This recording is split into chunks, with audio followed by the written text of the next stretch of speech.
The fluorescent lights above my desk hummed their monotonous song, a constant companion during these endless nights at Vincenzo Corp.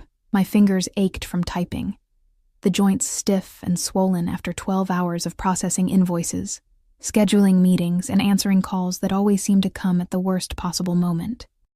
The office building stood silent now, emptied of its usual chaos, leaving only the occasional groan of the heating system and the distant wail of sirens cutting through Manhattan's restless darkness. I rubbed my eyes, smudging the cheap mascara I'd applied that morning. A lifetime ago, it felt like. The clock on my computer screen blinked 11:47 p.m. in aggressive red numbers, mocking my exhaustion. My stomach growled, reminding me that the stale granola bar I'd eaten at lunch was hardly sufficient fuel for a human being. But rent didn't pay itself, and Mrs. Chen at the corner bodega had already extended my tab twice this month. The elevator chimed somewhere down the hall, its mechanical voice announcing an arrival I hadn't expected. My breath caught. Nobody came to the executive floor this late. Nobody except him. Dante Caruso. Even his name felt dangerous on my tongue, though I'd never dared speak it aloud in his presence. Mr. Caruso, I called him, always with the proper distance, the appropriate deference. I'd been his administrative assistant for 6 months. 6 months of walking on eggshells, of perfecting the art of invisibility. He barely looked at me during our interactions, his steel-gray eyes always focused on documents, his phone, the skyline beyond his office windows, anywhere but at the mousy girl who organized his calendar and fetched his coffee. I heard them before I saw them, the distinctive click of expensive leather shoes against marble, accompanied by the heavier footfalls of his security detail. They always traveled in threes, Dante in the center, flanked by men whose suits couldn't quite hide the weapons beneath. I'd learned not to stare, not to ask questions, not to wonder too loudly about the nature of Vincenzo Corp's import-export business. The footsteps stopped at his office door, 30 feet from my desk. I kept my eyes trained on my computer screen, trying to appear engrossed in the spreadsheet that had long since blurred into incomprehensible columns. My heart hammered against my ribs, a frantic rhythm that seemed to echo in the silent office. Miss Bennett. His voice cut through the quiet like a blade. Smooth, controlled, with an accent that spoke of old money and older secrets. I'd heard him speak Italian on the phone sometimes, the words flowing like dark honey. Beautiful and untouchable. I looked up, forcing my expression into professional neutrality. Mr. Caruso, I wasn't expecting you back tonight. He stood framed in the low light from the corridor, a figure carved from shadows and expensive tailoring. His suit was charcoal gray, fitted perfectly to his broad shoulders and lean frame. Even at this late hour, not a single dark hair fell out of place. He couldn't have been older than 32, 33 at most, but his eyes held centuries of knowing, of seeing things that people like me couldn't imagine. Why are you still here? It wasn't concern in his voice, just curiosity. Clinical, detached. The quarterly reports needed finishing. You have the board meeting tomorrow at 9. My voice came out steadier than I felt. I wanted everything ready. Something flickered across his face, too quick to identify. One of his guards, Marco, I think his name was, whispered something in rapid Italian. Dante's jaw tightened almost imperceptibly. Go home, Miss Bennett. The reports can wait. It wasn't a suggestion. I knew better than to argue with Dante Caruso when he used that particular tone, the one that suggested consequences for disobedience. I nodded, fingers already reaching for the mouse to save my work. Right away, Mr. Caruso. He disappeared into his office without another word, Marco and the other guard taking positions outside his door like stone sentinels. I exhaled slowly, gathering my worn purse and the thin jacket that did little against November's bite. My hands trembled slightly as I logged out of the system, adrenaline still coursing through my veins from the brief interaction. The elevator ride down felt eternal, my reflection in the polished brass doors showing a girl who looked older than her 26 years. Dark circles shadowed my eyes, and my brown hair hung limp around my shoulders, desperately in need of a trim I couldn't afford. I looked away, unable to face the evidence of my exhaustion. The lobby security guard, old Mr. Peters, gave me a sympathetic nod as I signed out. Late night again, Miss Bennett? Always is, Mr. Peters. I managed a smile that felt like a grimace. The November air hit me like a physical force, sharp and merciless, cutting through my jacket as if it were made of tissue paper. I pulled it tighter, knowing it was futile, and started the 3-block walk to the subway station. The streets weren't entirely empty. This was New York, after all. But the late hour had thinned the crowds to scattered individuals, each wrapped in their own private worlds. My phone buzzed in my pocket. I fished it out with numb fingers, expecting another overdue bill notification, or perhaps a concerned text from my roommate Sophie, wondering when I'd finally come home. Instead, I saw a name that made my heart skip. Jake Morrison. Still on for coffee tomorrow? Been looking forward to it. A genuine smile crossed my lips, the first real one in days. Jake. Sweet, normal Jake, from my Tuesday evening pottery class. The one normal thing I'd allowed myself in months. He had kind eyes and an easy laugh, worked as a teacher at an elementary school in Brooklyn, and didn't know anything about the dark world I orbited during my working hours. I typed back quickly. Wouldn't miss it. 10 a.m. at the grind? His response came immediately. Perfect. Can't wait to see you, Ellie. The warmth in my chest spread, a small flame against the night's cold. Maybe I deserved something good. Maybe I deserved someone who looked at me like I mattered, like I was more than just a piece of office furniture that occasionally needed feeding. The subway station swallowed me into its fluorescent depths, the usual symphony of screeching trains and echoing voices, a strange comfort. I found a seat on the half-empty car, my body sagging against the plastic as exhaustion finally claimed its due. The rhythm of the train lulled me into a daze, my mind wandering to tomorrow's coffee date, to Jake's gentle hands helping me shape clay last week, to the possibility of something normal, something mine. I didn't notice the black SUV that had followed me from the office building. Didn't see the way it idled near the subway entrance, engine running, tinted windows revealing nothing. Didn't sense the eyes that watched my descent into the underground, cataloging, memorizing, reporting back to someone who'd suddenly developed an interest in his assistant's private life. The train pulled away from the station, carrying me toward my cramped apartment in Queens, toward tomorrow's promise of coffee and normalcy. I clutched my phone, rereading Jake's message, that small flame of hope burning brighter with each word. I should have known better. Hope was a luxury people like me couldn't afford. Not when we worked in the shadows of men like Dante Caruso, but I was young and tired and so desperately lonely that I'd convinced myself I could have both worlds.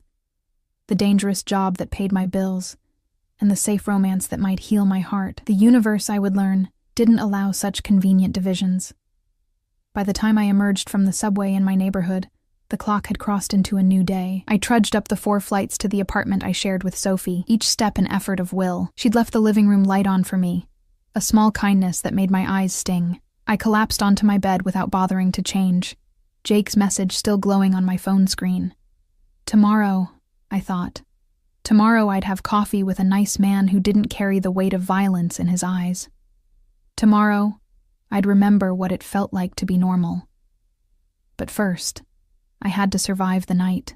And in the morning, I'd have to face Dante Caruso again. Pretend I didn't feel the weight of his attention like a physical thing. Pretend I didn't notice the way his guards sometimes watched me when they thought I wasn't looking. I fell asleep with my clothes still on, phone clutched in my hand, dreaming of pottery studios and gentle hands and a life that didn't involve fluorescent lights and expensive men who smelled like danger and old money. I didn't dream about the storm that was coming. Didn't dream about the moment everything would change. Didn't dream about the look that would cross Dante Caruso's face when he saw me standing in the coffee shop. My hand wrapped around another man's. My smile real and unguarded in a way it never was at the office. I didn't dream about the way his world and mine would collide. Inevitable as gravity, destructive as fire, but I should have. Because men like Dante Caruso don't just let things go. And I, Eleanor Bennett, invisible administrative assistant, had just become visible in the most dangerous way possible. The morning arrived too quickly, dragging me from restless sleep with all the subtlety of a freight train. Sophie was already gone, her bedroom door open to reveal the organized chaos she called home. A note on the kitchen counter, scrawled in her distinctive looping handwriting, made me smile despite my grogginess. You better tell me everything about Coffee Boy. Don't think I forgot. S. I showered quickly. The hot water, a luxury I allowed myself for exactly 7 minutes before guilt about the utility bill kicked in. My reflection in the foggy bathroom mirror showed slight improvement from last night's exhausted ghost. The dark circles remained, but at least my eyes held a spark of anticipation. For Jake. For normalcy. For the possibility of something that belonged only to me. I chose my outfit carefully, a rare indulgence in vanity. A soft blue sweater that Sophie insisted brought out my eyes, dark jeans that actually fit, and the ankle boots I'd splurged on during a moment of reckless optimism 6 months ago. My hair cooperated for once, falling in decent waves past my shoulders, a touch of mascara, a swipe of lip gloss, and I almost looked like someone who had her life together. The lie was perfect. The grind sat on a corner in the West Village, one of those aggressively trendy coffee shops with exposed brick, mismatched furniture, and prices that made my wallet weep. But Jake had suggested it, and I wasn't about to propose the greasy diner near my apartment, where coffee came in chipped mugs and tasted like regret. I arrived 10 minutes early, my nervous habit of never being late manifesting in full force. The shop hummed with Saturday morning energy. Couples sharing pastries, students hunched over laptops, the hiss and gurgle of the espresso machine providing a caffeinated soundtrack. I claimed a small table near the window, positioning myself so I could watch the street, waiting for Jake's familiar figure. My phone buzzed. A work email. On Saturday. Of course. Miss Bennett. I'll need the Henderson contract files Monday morning. First thing, DC. No pleasantries. No acknowledgement that it was the weekend. Just the expectation of availability. Of compliance. I typed back a quick confirmation, shoving down the irritation that flared hot in my chest. This was my time. My morning. And Dante Caruso didn't get to invade it with, "Ellie." Jake's voice cut through my spiraling thoughts, warm and genuine. He waved from the entrance, his smile broad and uncomplicated, and something in my chest loosened. He wore a navy Henley and jeans, his sandy hair slightly messy, looking exactly like what he was, a good man, an ordinary man, someone who belonged in daylight. I stood, returning his smile, and he crossed the space between us in quick strides. Before I could overthink it, he pulled me into a brief hug, the scent of clean laundry and mint enveloping me. Safe. He smelled safe. "You look amazing," he said, pulling back to meet my eyes. His were hazel, flecked with gold, and they looked at me like I was someone worth seeing. "You're not so bad yourself." The words came easier than I expected. Natural, like maybe I remembered how to do this after all. We ordered. An overpriced latte for me, black coffee for him, and a chocolate croissant we agreed to split. As we waited at the counter, Jake's hand found mine, his fingers lacing through my own with comfortable ease. It was such a simple gesture, innocent and sweet, the kind of thing couples did without thinking. But my heart hammered anyway, hyper-aware of the touch, of the publicness of it, of the strange vulnerability of being seen with someone, of being claimed, however gently. "I'm really glad you agreed to this," Jake said, his thumb tracing small circles on the back of my hand. "I wasn't sure if you were just being polite at class. I'm not really the polite type," I lied, thinking of every interaction at Vincenzo Corp, every carefully measured word, every swallowed opinion. He laughed, the sound easy and light. "Good. I like honest better than polite." We collected our order and returned to our table, hands still linked, and I felt something in me unfurl like a flower that had forgotten about sunlight. Maybe this could work. Maybe I could have this. Coffee dates and hand-holding and someone who didn't make me feel like I was constantly walking through a minefield. "So tell me something real," Jake said, settling into his chair, his eyes never leaving my face. "Not small talk. Something true about Ellie Bennett." I hesitated, sipping my latte to buy time. What was true? That I worked for a man who terrified me? That I went to bed hungry more often than I'd admit? That sometimes I felt so invisible I wondered if I'd simply cease to exist? "I'm tired," I said finally, the truth slipping out unbidden. "I'm 26 and I feel ancient. And I'm terrified I'll wake up at 40 and realize I spent my whole life just surviving." Jake's expression softened, his grip on my hand tightening. "Then let's not just survive. Let's actually live a little." He grinned, that easy charm lighting his features. starting with this absurdly expensive croissant. I laughed, a real laugh that came from somewhere deep and genuine, and reached for the pastry. The moment felt crystallized, perfect in its simplicity, sunlight streaming through the window, the warmth of Jake's hand in mine, the taste of chocolate and butter on my tongue. Then the door chimed, and my entire world tilted on its axis. I saw him before he saw me, Dante Caruso, stepping into the grind like he owned it, which, for all I knew, he did. He wore all black today, tailored pants, a fitted sweater that probably cost more than my monthly rent, a leather jacket that screamed wealth and danger in equal measure. His dark hair was slightly tousled, as if he'd run his fingers through it recently, and even from across the room, I could see the sharp intelligence in those steel-gray eyes. Marco flanked him on the left, another guard I didn't recognize on the right. They moved with predatory grace, scanning the room with professional efficiency, marking exits, cataloging threats. My hand spasmed in Jake's grip. "You okay?" he asked, concern creasing his forehead. "Fine," I managed, my voice strangled. Work thing." But it was too late. Dante's gaze swept the coffee shop in that methodical way of his, and then it landed on me. And stopped. I watched his face, that carefully controlled mask, fracture for just a moment. His eyes dropped to where Jake's hand held mine, to the intimate way we sat leaned toward each other, to the evidence of something happening that existed completely outside his awareness, his control. Something dark flashed across his features, surprise, confusion, and something else I couldn't identify but felt in my bones like a warning. He didn't move, didn't approach. Just stood there, frozen, his entire body going still in a way that reminded me of a predator deciding whether to pounce or retreat. Marco leaned in, murmuring something, but Dante's hand came up in a sharp gesture that silenced him immediately. His eyes never left mine, the intensity of his stare pinning me to my seat like a butterfly to a board. "Ellie?" Jake's voice seemed to come from very far away. "Do you know that guy? He's staring at you." "My boss," I whispered, my throat tight. "That's my boss." Jake followed my gaze, his expression shifting to something protective. His hand tightened on mine, a gesture of support that Dante absolutely registered, his jaw clenching almost imperceptibly. "Want me to tell him to back off?" Jake asked, his voice low but determined. "You're not at work. He has no business." "No." The word came out sharper than intended. "No, please, just let me handle it." But I didn't know how to handle this.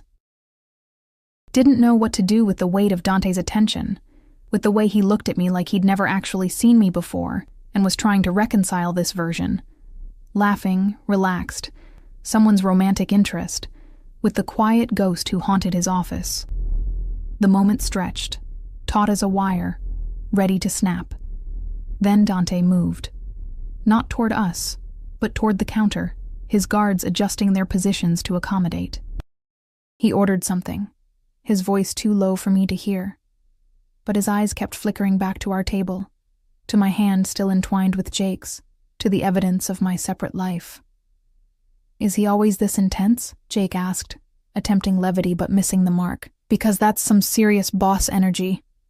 "You have no idea," I muttered, unable to look away from Dante even though every instinct screamed at me to pretend he didn't exist. He collected his coffee, black probably, he struck me as the type, and turned toward the exit. For one blessed moment, I thought he'd leave without acknowledging me further, without making this worse than it already was. But Dante Caruso wasn't that merciful. He altered his trajectory, heading directly for our table, Marco and the other guard maintaining their protective formation. Jake straightened in his seat, his posture shifting subtly into something more alert, more defensive. "Miss Bennett."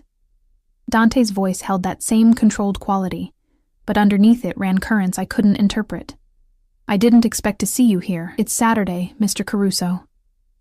I forced professionalism into my tone, even as my pulse hammered wildly. "My day off." "Of course."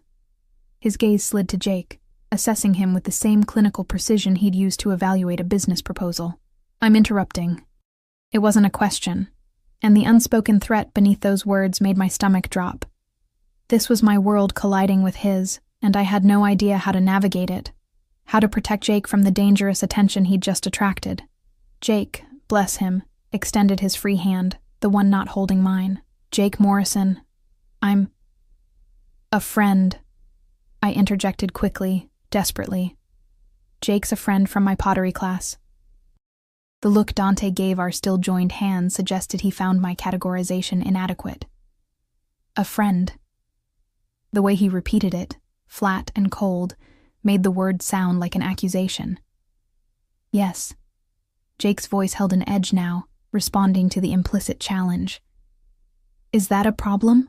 Silence descended, thick and suffocating. Marco shifted slightly, his hand moving to his jacket in a gesture that Jake, civilian that he was, probably didn't recognize, but I absolutely did. My heart climbed into my throat. No problem at all. Dante's smile didn't reach his eyes. Enjoy your coffee, Miss Bennett. I'll see you Monday morning, 8 o'clock sharp. We have much to discuss. He left without waiting for a response, his guards falling into step with mechanical precision. Through the window, I watched them climb into a black SUV with tinted windows, the vehicle pulling into traffic with the smooth confidence of people who expected the world to move out of their way. Well, Jake said after a long moment. That was weird. I couldn't answer, couldn't find words adequate to explain the dread pooling in my stomach, the certainty that something fundamental had just shifted.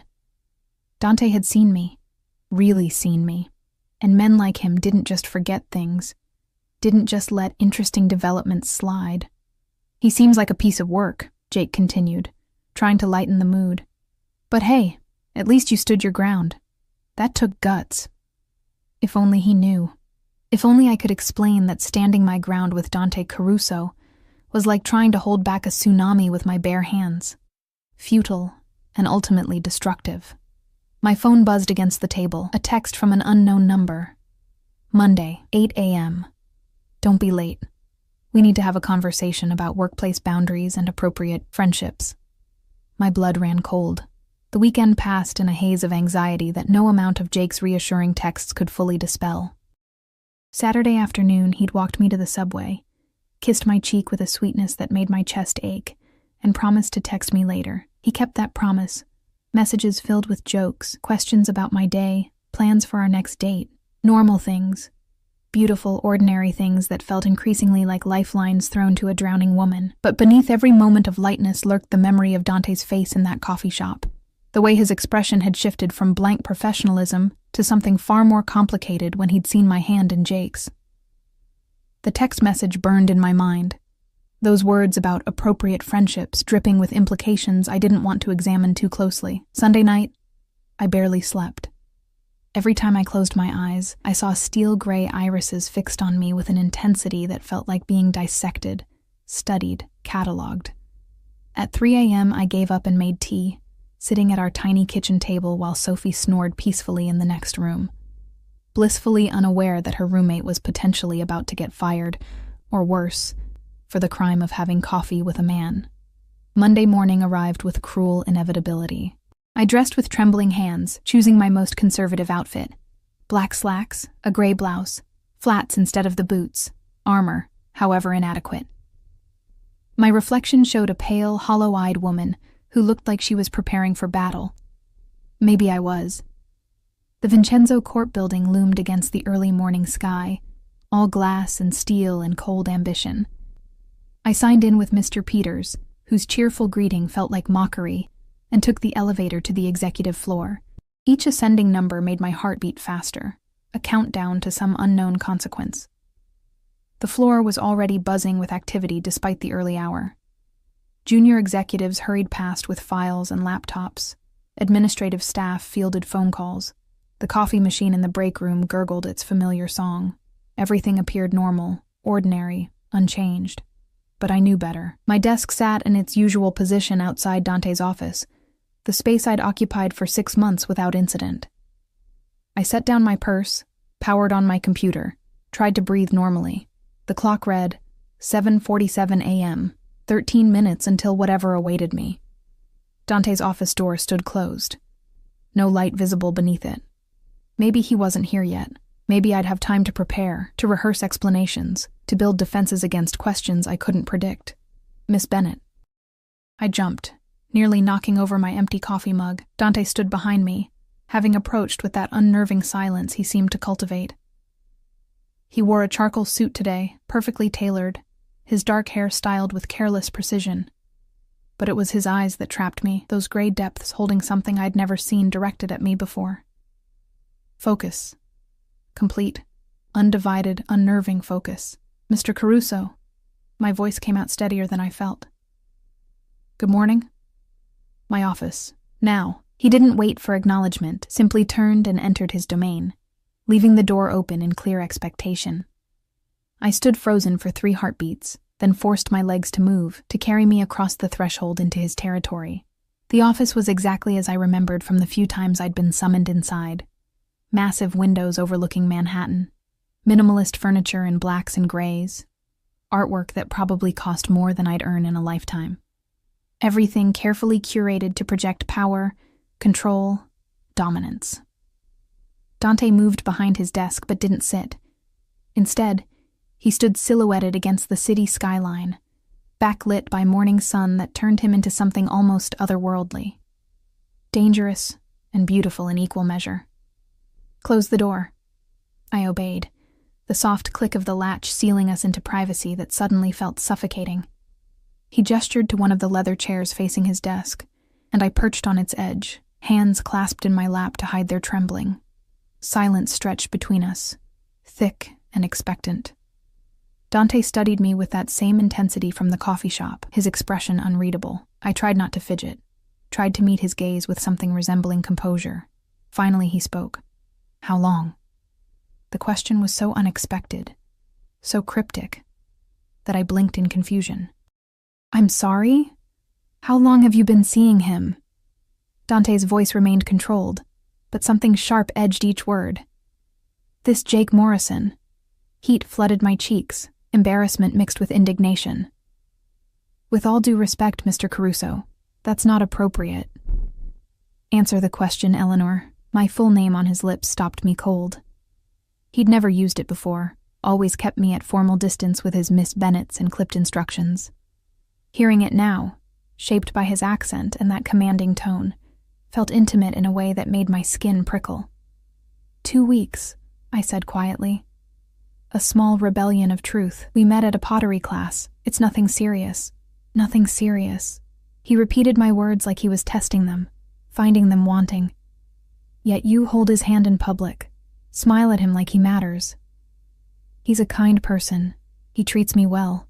The defensive edge in my voice emerged unbidden. I don't see how this concerns my job performance. Dante moved then, circling his desk with predatory grace. He stopped 3 feet from my chair, close enough that I had to tilt my head back to maintain eye contact, close enough that I could smell his cologne. Something expensive and dark, cedar and smoke. Everything about you concerns me, Eleanor. His use of my first name again sent electricity down my spine. You work in my office. You have access to sensitive information. Your relationships, your associations, they're security concerns. Jake's an elementary school teacher, I protested, standing because sitting while he loomed felt too vulnerable. Bad idea. Standing only brought me closer, put us nearly chest to chest in the limited space. He has nothing to do with your business. Yet you told him where you work, what you do. Dante's gaze bored into mine, relentless. What else have you shared? The implication hit me like a slap. I would never... Mr. Caruso, I've never discussed anything about Vincenzo Corp. Not with Jake, not with anyone. I understand confidentiality. Do you? He stepped closer, eliminating another foot of space, and suddenly I could feel the heat radiating from his body, could see the faint shadow of stubble along his jaw, could count the silver flecks in those gray eyes. Because from where I stand, you've been living a secret life. Pottery classes, coffee dates, a whole existence I knew nothing about. You're not supposed to know about it, I shot back, finding courage in desperation. My personal life is mine, Mr. Caruso. You don't own every hour of my day. Something flickered in his expression. Surprise, maybe, that I'd pushed back. His jaw tightened, a muscle ticking near his temple. "Careful, Eleanor." "Or what?" The words escaped before wisdom could stop them. "You'll fire me for having coffee on my day off? For holding hands with someone? That's not just inappropriate, it's—" His hand came up, not threatening, but silencing. Fingers pinched the bridge of his nose in a gesture of frustration I'd never witnessed. "You don't understand. Then explain it to me." I held my ground despite every instinct screaming to retreat. "Make me understand why my boss is interrogating me about my personal relationships." Dante's hand dropped, and when he looked at me again, something in his gaze made my breath catch. Not anger. Something more complicated, more dangerous. "Because I saw you Saturday morning, and I didn't recognize the woman sitting in that coffee shop." The confession hung between us, raw and inexplicable. "I've worked for you for 6 months," I said slowly, trying to process. "You barely looked at me before Saturday. I was just furniture. Background noise." "I know." His voice dropped lower, almost intimate. "And now I can't stop seeing you." My heart hammered against my ribs, each beat a warning. This was wrong, dangerous, a line being crossed that should remain firm and unchallenged. But part of me, some traitorous part, thrilled at being seen by him, at mattering enough to warrant this attention. "Mr. Caruso, Dante."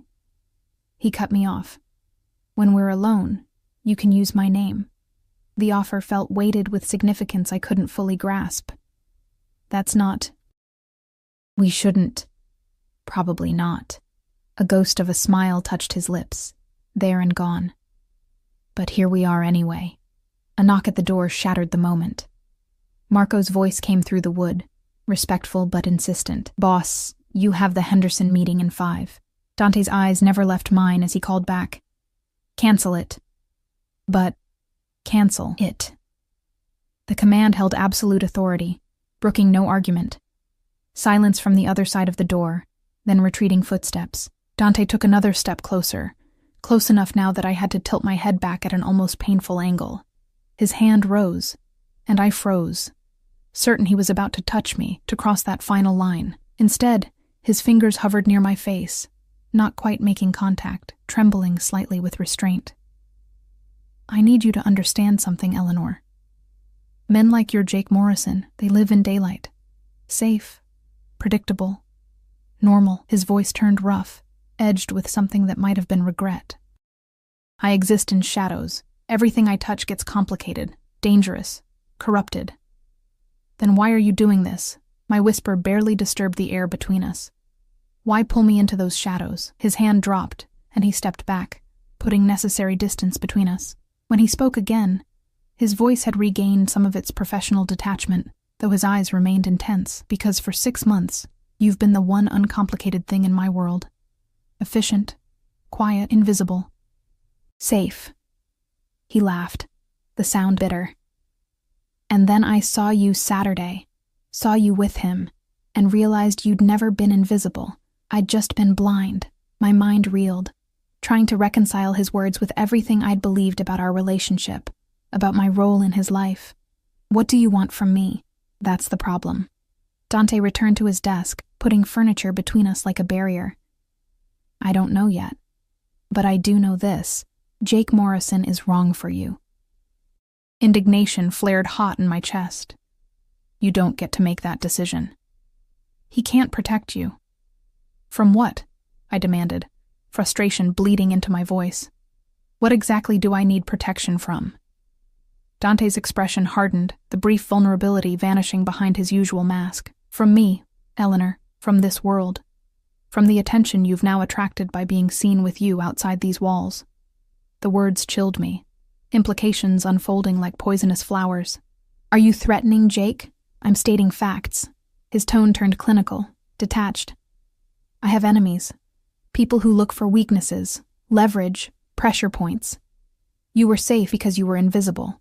That changed Saturday." "Because you made it change," I accused, sudden clarity striking. "You could have ignored me, could have pretended you didn't see us.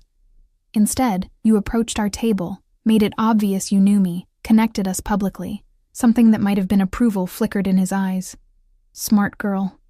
So this is my fault?" Anger thrummed through my veins, hot and clarifying. I'm being punished for having a life outside these walls? You're being protected, Dante corrected, his voice hardening.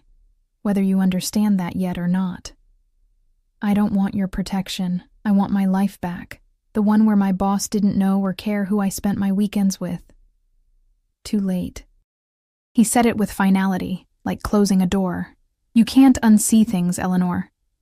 Neither can I. The phone on his desk buzzed, Marco's voice crackling through the intercom.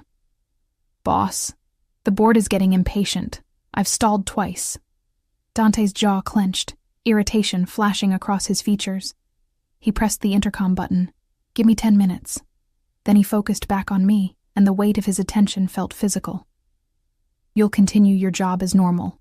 Same hours, same responsibilities. But outside this office, you'll be more careful. Pay attention to your surroundings. Notice who's watching. This is insane, I breathed. But fear was creeping in now, cold and insidious. This is reality. He moved toward the door, effectively dismissing me. And Eleanor? Until further notice, pottery class is suspended. No more dates with Morrison. The command hit me like a physical blow. You can't. That's not. He opened the door, his expression brooking no argument. I just did.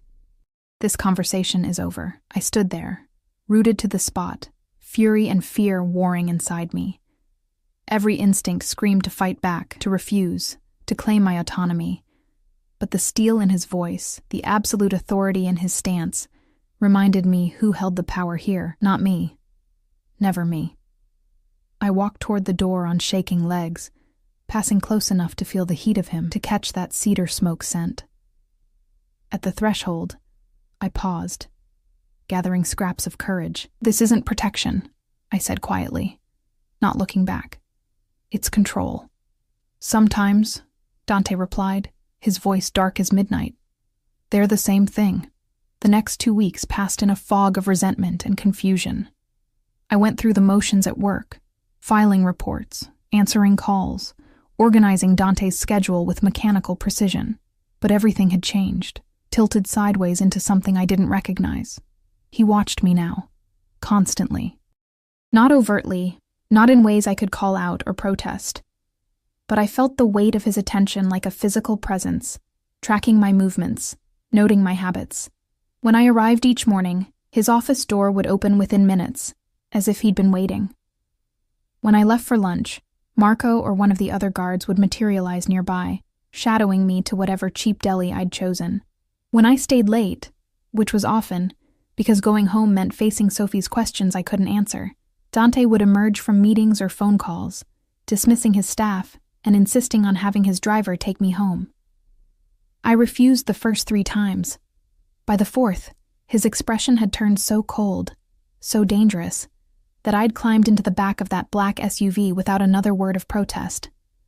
Jake texted constantly those first few days, confused by my sudden unavailability. Everything okay? You seem distant. Just work stress, I'd replied, the lie bitter on my tongue. My boss is being demanding. Want to talk about it over dinner? I make a mean pasta. Can't. Big project deadline. Rain check? The excuses piled up, each one carving away at something tender inside me. By day 10, his messages had slowed to a trickle. By day 12, they'd stopped altogether except for a single text that made my eyes burn. I really like you, Ellie, but I get the feeling you're pulling away. If I did something wrong, just tell me. I can handle honesty better than silence. I'd stared at that message for 20 minutes, tears blurring the words before typing back. You didn't do anything wrong. I'm sorry. No explanation. No promises of future dates, just an apology that felt like goodbye. That night, I'd cried into my pillow while Sophie slept, mourning the loss of something that had barely begun, something normal and sweet that Dante Caruso had crushed simply by noticing it existed. The atmosphere in the office shifted too. Subtle changes that most wouldn't notice, but I felt acutely. Other staff members gave me wider berths, stopped inviting me to lunch, avoided eye contact. Word had spread somehow, whispers in break rooms, speculation in elevators. The boss's assistant, suddenly elevated to some undefined status that made her untouchable, dangerous by association. I hated it. Hated the isolation, the attention, the cage that tightened around me with each passing day. Friday of the second week, Dante called me into his office at 6 p.m. The floor had emptied, support staff fleeing toward their weekends with grateful haste. Only Marco remained at his post outside, a silent sentinel. "Sit," Dante commanded without preamble, gesturing to the chairs across from his desk. I obeyed, too tired to fight, my body sinking into leather that probably cost more than my monthly salary. He studied me for a long moment, those gray eyes cataloging details, the shadows beneath my eyes, the weight I'd lost making my clothes hang looser, the dullness that had crept into my expression. "You look terrible," he said bluntly. A laugh escaped me, sharp and humorless. "Thank you." "That's exactly what every woman wants to hear." His jaw tightened. "When's the last time you ate a real meal? Not coffee and granola bars." "I eat," I said defensively, though I couldn't remember my last proper dinner. Food had become an afterthought, fuel I consumed mechanically when my body demanded it. Dante stood abruptly, rounding his desk with that predatory grace I'd learned to recognize as decision made, action imminent. "Come on." "What?" "Where?" "Dinner." He was already moving toward the door, clearly expecting compliance. "I'm not hungry." He paused, looking back at me with an expression that managed to be both exasperated and determined. "Eleanor, I've watched you survive on caffeine and stress for 2 weeks. You're eating. Now, you can't just—" But he was already through the door, Marco falling into step beside him. I sat frozen for 3 heartbeats before the absurdity of the situation penetrated my exhaustion.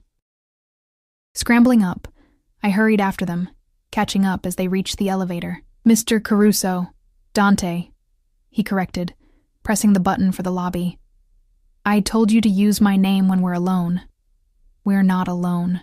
I gestured to Marco, who maintained his professional blank expression. "Marco doesn't count." The elevator arrived, doors sliding open with mechanical efficiency. Dante held his hand against them, waiting. "Are you coming, or do I need to carry you?" The threat or promise in his voice suggested he'd absolutely follow through. With as much dignity as I could muster, I stepped into the elevator, Marco entering last and positioning himself near the control panel. The descent felt eternal, tension thick enough to choke on. I tried to organize my thoughts, to prepare arguments against whatever this was, but my mind felt sluggish, overwhelmed by weeks of stress and Dante's relentless presence. The lobby was nearly empty, just Mr. Peters at his station and a cleaning crew working on the far side. The black SUV waited at the curb, engine running, another guard at the wheel. This wasn't spontaneous. He'd planned this, orchestrated it. I should go home. I tried one last time as we approached the vehicle. "Sophie will worry. Text her." Dante opened the back door, his hand at the small of my back, not pushing, but guiding, the touch burning through my blouse like a brand. "Tell her you'll be late." I climbed in because resistance felt futile, because I was so tired of fighting, because some traitorous part of me wanted this attention even as I hated myself for it.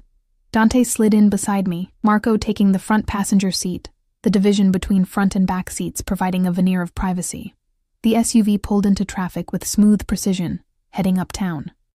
I watched the city slide past the tinted windows, trying to ignore Dante's proximity, the way his thigh almost touched mine, the cedar smoke scent of him filling the enclosed space. "Where are we going?" My voice came out smaller than intended. "Somewhere quiet, private." He pulled out his phone, firing off rapid texts with practiced efficiency. "Somewhere we can talk without interruption." Dread pooled in my stomach. About what? About why you look like you haven't slept in a week. About the messages Jake Morrison has been sending you. My head snapped toward him, shock and violation flooding through me. His expression remained neutral, matter of fact. "Did you think I wouldn't monitor your communications? You work for me, Eleanor. Your security is my responsibility." "You're reading my texts." The words came out strangled, fury rising hot and fast. "That's illegal. That's necessary." He pocketed his phone, turning to face me fully. "You stopped responding to him 4 days ago. Why?" "Because you told me to," I spat out. anger overriding caution, because you made it clear that having a personal life wasn't acceptable. Because you've turned my existence into a prison and My voice cracked, emotion ambushing me. I just wanted something normal, something that was mine. Silence filled the space between us, heavy and charged. The SUV turned onto a quieter street, pulling up to an unmarked building with elegant architecture. Not a restaurant, at least not one I recognized. Marco exited first, scanning the area before opening Dante's door. Dante climbed out, then extended his hand back toward me, an offering and a command in one gesture. I ignored it, exiting on my own, my independence a small rebellion. He didn't comment, just led the way through a discreet entrance where a man in an expensive suit greeted him with the deference due to royalty. "Mr. Caruso, everything is prepared as you requested." "Thank you, Thomas." Dante's hand returned to my lower back, proprietary and guiding. "This way, Eleanor." We moved through a dimly lit corridor, walls adorned with artwork that probably belonged in museums. A private elevator carried us to the top floor, opening directly into what could only be described as a penthouse apartment. All floor-to-ceiling windows, modern furniture, and understated luxury that screamed wealth. "Where are we?" I asked, taking in the space, the view of Manhattan spread out like a glittering promise. "One of my properties." Dante shrugged off his jacket, draping it over a chair with casual ease. "I use it for private meetings. Sit. Food will be here shortly." I remained standing, arms crossed defensively. "I don't understand what we're doing here. If this is about work..." "It's not about work." He moved to a bar cart, pouring amber liquid into 2 glasses. "It's about you, barely holding yourself together because I've been too heavy-handed." The admission surprised me, genuine enough that my anger faltered slightly. He brought me one of the glasses, pressing it into my hand. "Drink. It'll help." I took it automatically, the crystal heavy in my palm. The liquor, whiskey probably, expensive and smooth, burned pleasantly down my throat. Warmth spread through my chest, loosening the knot of tension that had taken up permanent residence there. "Why am I here, Dante?" Using his first name felt strange on my tongue, intimate in a way that should have been wrong, but somehow wasn't. He drained his own glass in one swallow, setting it aside with deliberate care. When he looked at me again, vulnerability flickered in those gray depths, quickly masked, but visible nonetheless. "Because I need you to understand that I'm not trying to punish you. Then what are you trying to do?" I set down my glass before I could throw it. "Because from where I stand, you've systematically dismantled my life. I lost Jake because of your protection. I'm isolated at work because everyone thinks I'm either sleeping with you or informing on them. I can't breathe without one of your guards watching. So please, enlighten me. What exactly is your goal here to keep you safe?" He said it with such conviction, such absolute certainty that I almost believed him. "From what?" I demanded, frustration cracking my voice. "You keep saying that, but you won't explain. Safe from your enemies? From yourself? From what, Dante?" A knock at the door interrupted before he could answer. Marco entered with several bags bearing the logo of an expensive Italian restaurant, setting them on the dining table before retreating without a word. The smell of garlic and herbs filled the space, making my stomach growl despite my emotional turmoil. Dante gestured toward the table. "Eat first. Then we'll talk." "I want to talk now. Eleanor." My name carried warning and plea in equal measure. "Eat. Please." The please surprised me enough that I moved toward the table, settling into one of the chairs. He joined me, unpacking containers that revealed pasta, salad, bread. Enough food for 4 people, let alone 2. We ate in tense silence, the food delicious despite my inability to fully appreciate it. Dante watched me between his own bites, that assessing gaze making me hyper-aware of every movement, every swallow. Finally, when I'd consumed enough to satisfy him, he pushed aside his plate and leaned back, studying me with unnerving intensity. 3 weeks ago someone tried to kill me," he said without preamble, the words dropping like stones into still water. "Car bomb. If Marco hadn't noticed the device beforehand, I'd be dead." My breath caught, the pasta suddenly sitting heavy in my stomach. I didn't know. No one did. We kept it quiet, handled it internally. His fingers drummed against the table, a rare show of agitation. But it meant someone had gotten close enough, knew my schedule well enough to plant explosives. Someone inside my organization fed them information. Understanding dawned, cold and terrible. And then you saw me with Jake, and then I saw you with someone whose background I didn't know, whose presence in your life I hadn't authorized. His voice hardened. Someone who could have been sent to get close to you, to use you against me. Jake's a teacher, I protested weakly, but doubt had crept in, poisonous and insidious. Maybe. Dante leaned forward, elbows on the table, his intensity pinning me in place. Or maybe he's exactly what he seems, and I'm being paranoid. But I can't take that risk, Eleanor, not with you. Why? The question burst out, desperate and confused. Why do you care? I'm just your assistant. I file papers and answer phones. I'm nobody. His hand shot out, gripping my wrist with enough pressure to be felt but not hurt. You're not nobody. Not to me. Not anymore. The words hung between us, raw and undeniable. His grip on my wrist burned like a brand, his thumb pressed against my racing pulse. I could feel my heartbeat betraying me, hammering against his touch, proof of the effect he had despite every rational protest my mind could muster. Let me go, I whispered, but the command lacked conviction. Not until you understand. His gray eyes searched mine, desperate and determined in equal measure. I've spent 6 months barely noticing you existed, and now I can't stop seeing you everywhere. In my office, yes, but also in my thoughts when I should be focused on business. In my dreams when I should be sleeping. You've become a distraction I can't afford, and a necessity I don't know how to live without. That's not... I struggled for words, for logic that could combat the intensity pouring from him. That's obsession, Dante, not protection, not care. You're confusing control with concern. Maybe I am. He released my wrist but didn't retreat, his face inches from mine across the table. But that doesn't make the danger less real. The moment I approached your table in that coffee shop, the moment I made it clear you mattered to me, you became a target. Everyone who wants to hurt me now knows exactly how to do it. Fear crystallized in my chest, cold and sharp. So this is my fault? For existing? For daring to have a life outside your orbit? No. His voice softened, a rare gentleness creeping in. This is my fault for being selfish enough to claim you anyway. I should have let you go that morning. Should have walked past your table, ignored you, kept you in the safe anonymity you'd occupied, but I couldn't. I saw you laughing with him, saw you happy and unguarded. And something in me snapped. Possessiveness, I said bitterly. You saw something you suddenly wanted and decided to take it. That's what men like you do, isn't it? You acquire things.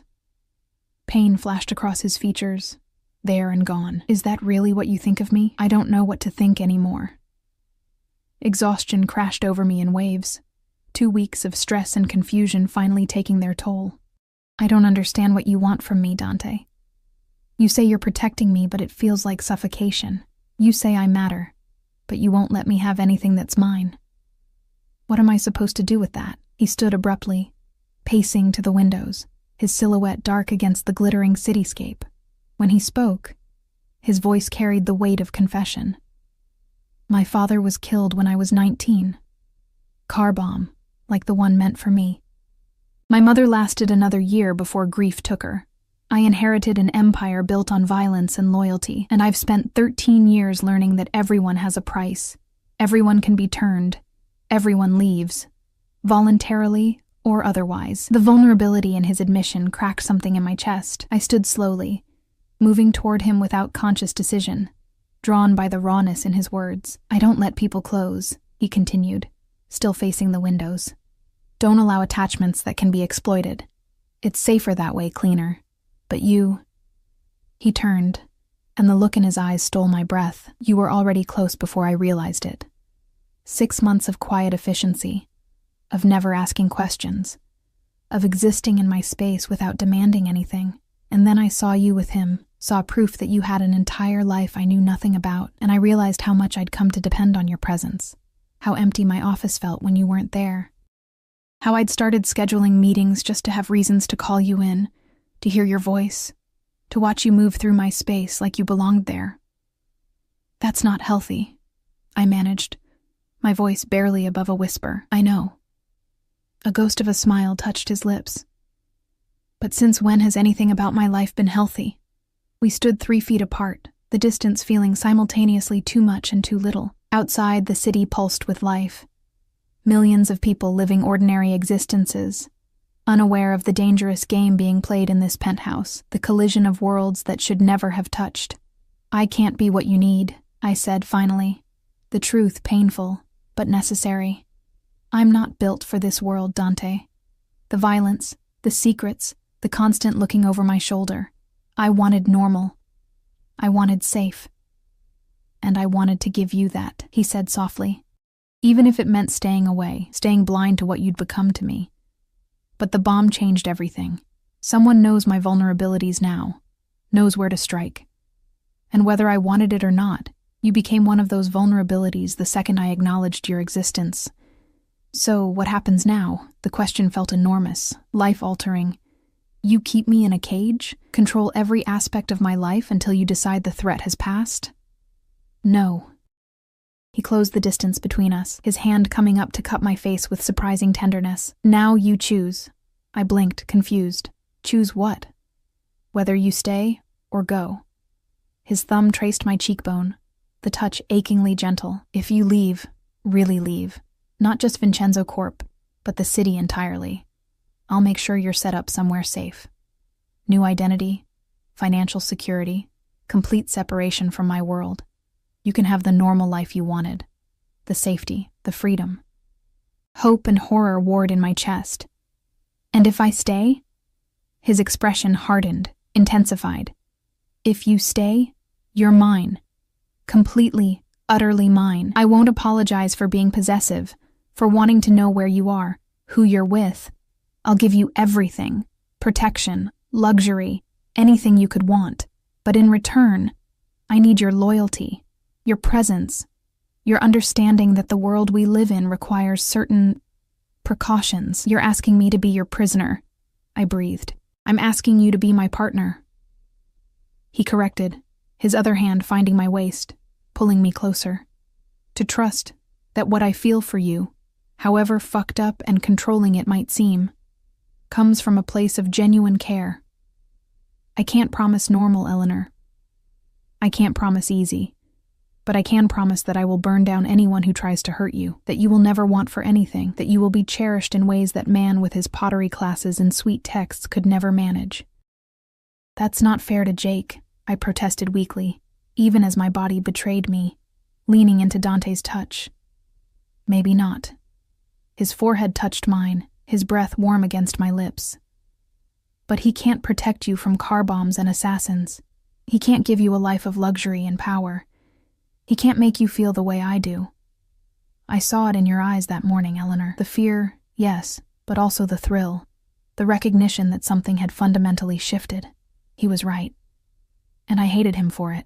Hated that my pulse raced when he was near. That some dark part of me responded to his intensity, his obsession. Jake had been safe, comfortable, normal, everything I thought I wanted. But standing here in Dante's arms, feeling the leashed violence in him, the barely controlled desire, I couldn't deny the electric pull between us. This is insane, I whispered. Probably. His lips brushed my temple, feather light. Choose, Eleanor. Safe and normal somewhere far from me, or dangerous and mine right here. But know that whatever you decide, I'll respect it. If you want to leave, I'll let you go. I won't follow. Won't interfere with whatever life you build. The offer should have been easy. Take the escape, run from the danger, reclaim my autonomy. But 2 weeks of being seen by him, of mattering to someone who existed in such sharp relief compared to the muted tones of my previous life, had changed something fundamental in me. I need time, I said finally, pulling back to meet his eyes. This isn't a decision I can make with you touching me, with my mind spinning and my heart confused. Disappointment flickered across his features, but he nodded, releasing me with visible reluctance. How much time? The weekend. I stepped away, needing distance to think. Monday morning, I'll give you my answer. And until then? His voice held careful neutrality. Until then, everything stays as it is. I go home. You stop reading my texts. We maintain professional boundaries. I gathered my purse, my hands shaking slightly. Can Marco drive me back? I'll drive you. Dante retrieved his jacket, shrugging it on with practiced ease. One last chance to change your mind and let me plead my case. The drive back to Queens was quiet, tension humming between us like a live wire. Dante didn't touch me, didn't speak beyond necessary directions, but his presence filled the vehicle, overwhelming and inescapable. When we finally pulled up outside my building, humble and worn compared to the luxury I'd just left, he turned to me with an expression I couldn't quite read. Eleanor. My name on his lips sent shivers down my spine. Whatever you decide, know that I meant what I said. You're not nobody. You never were. I climbed out without responding, unable to trust my voice, but at my building's entrance, I looked back. He stood beside the SUV, backlit by streetlights, watching me with that intensity that had become almost familiar. I raised my hand in a small wave. Acknowledgement, goodbye, I wasn't sure, and disappeared inside. The weekend passed in agonizing slowness. Sophie tried to draw me out, concerned by my obvious turmoil. But how could I explain? My Mafia boss is obsessed with me and wants me to choose between freedom and being his kept woman. The words sounded insane even in my head. Saturday afternoon, Jake called. I stared at his name on my screen for 5 rings before answering. Ellie. He sounded tired, resigned. I think we need to talk. I know. My voice cracked. Jake, I'm so sorry. It's okay. He cut me off gently. I talked to a friend who knows about your boss, about the kind of man he is, the kind of business he runs, and I realized I can't compete with that, can't protect you from that. I'm just a guy who likes pottery and kids, Ellie. I'm not built for whatever world you're caught up in. Tears streamed down my face, hot and unstoppable. You deserve better than this mess. So do you. His kindness gutted me, but I don't think you're going to choose better, are you?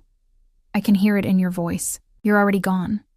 I don't know what I am, I admitted through tears. Yeah, you do. He sighed, the sound carrying acceptance and sadness. Take care of yourself, Ellie, and if you ever need an escape route, someone who remembers the normal girl you were, call me, okay? Okay. The word barely made it out. After we hung up, I cried for an hour, mourning not just Jake, but the version of myself who'd believed normal was achievable, that I could exist in Dante's orbit without being consumed by it. Sunday, I barely left my room, thinking, weighing, trying to logic my way through a decision that existed beyond logic. Safe versus seen. Normal versus needed. Freedom versus... what? Love? Obsession?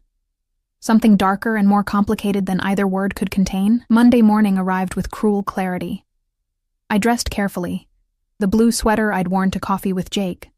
Armor against whatever came next. The subway ride to Vincenzo Corp felt surreal, each stop bringing me closer to irrevocable choice. The executive floor buzzed with its usual Monday chaos, but it all felt distant, unreal. My desk waited, unchanged. My computer password the same. The coffee machine gurgling its familiar song, normal, except nothing was normal anymore. Dante's office door stood closed. I sat, hands folded, waiting. Minutes ticked past. 5, 10, 15. Finally, at 8:47 a.m., the door opened. He looked like he hadn't slept, dark circles shadowing his eyes, his hair less perfectly styled than usual, but when his gaze found mine, the intensity there stole my breath. Eleanor. Not a question, just acknowledgement. I stood, legs steadier than I expected. I made my decision. And? His voice remained carefully neutral, but his hands clenched at his sides, betraying tension. I took a breath, gathering courage, and spoke the truth that terrified and exhilarated me in equal measure. I'm staying, but on one condition. Hope flared in his eyes. Name it. You stop trying to control everything. I need some autonomy, some pieces of my life that are mine. I'll accept your protection, your attention, But I won't be a prisoner, Dante. If this is going to work, it has to be a partnership. Real partnership. Not just pretty words. For 3 heartbeats, he didn't move. Then he crossed the distance between us in 2 strides, pulling me against him with barely leashed desperation. His lips found mine. Fierce, possessive, a claiming that sent fire through my veins. When he finally pulled back, both of us breathing hard, he rested his forehead against mine. "You're mine now, Eleanor, completely mine." "And you're mine," I countered, surprising myself with the boldness. That works both ways. A real smile crossed his face, transforming him from dangerous to devastating. Deal. The kiss that sealed our agreement held promise and peril, passion and protection. I'd chosen danger over safety, obsession over normal, and as Dante's arms tightened around me, I couldn't find it in myself to regret it. Outside the windows, Manhattan sprawled in all its complicated glory, millions of lives intersecting, millions of choices made. Mine had led me here, to this man, to this moment, and standing in his arms, feeling the fierce beat of his heart against mine, I finally felt seen, claimed, and terrifyingly, perfectly alive. The shadows I'd feared swallowing me had become home,